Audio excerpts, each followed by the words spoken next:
इतिहास में अगर एक बार कोई चीज़ अगर दर्ज हो जाए तो वो ये दुनिया जब तक ख़त्म नहीं होगी, नष्ट नहीं होगी, नस्ते नाबूद नहीं होगी पूरी तरीके से, तब तक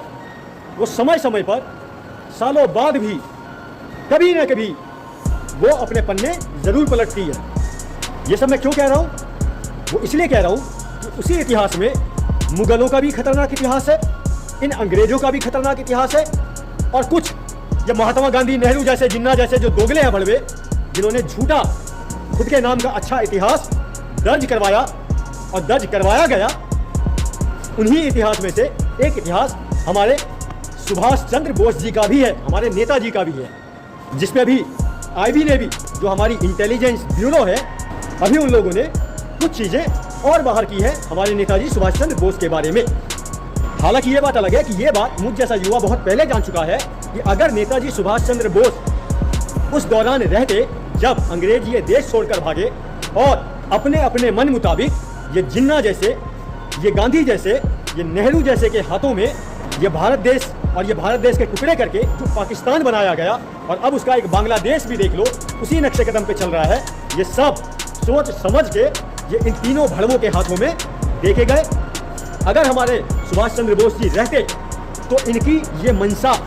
कभी पूरी नहीं हो सकती थी, कभी भी नहीं। ये बात याद रखना, क्योंकि इन लोगों ने सत्ता की लालच में जो गलत इतिहास, जो भारत को बर्बाद किया है, जो भारत के टुकड़े किए हैं, ये मुगलों की सोच रखने वालों के साथ साथ ये अंग्रेजों की जो गुलामी वाली जो सोच है, उन सोचों को बढ़ावा इन कांग्रेसियों ने दिया। तो दोस्तों, अगर हमारे नेताजी रहते तो ये कांग्रेस जो 70 सालों तक हमारे भारत देश को चूसती रही, भारत देश की जनता को टुकड़ों में बांटती रही, उनको बर्बाद करती रही, हमारे भारत देश के टुकड़े करते रहे, ये सब नेताजी के रहते बिल्कुल भी पॉसिबल नहीं था। और यही नहीं, नेताजी को छुपने पे भी इन्हीं भड़वों ने मजबूर किया था। वो कोई प्लेन क्रैश में नहीं मरे थे। जो गुमनामी बाबा का जो नाम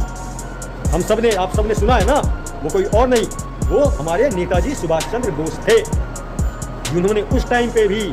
अपनी पूरी की पूरी एक आर्मी खड़ी की और उनका स्लोगन ये था कि ये आज़ादी की लड़ाई हमारी सत्ता की लड़ाई नहीं है, ये हमारी एकता की लड़ाई है, राष्ट्र सर्वप्रथम, ये उनका उसूल था।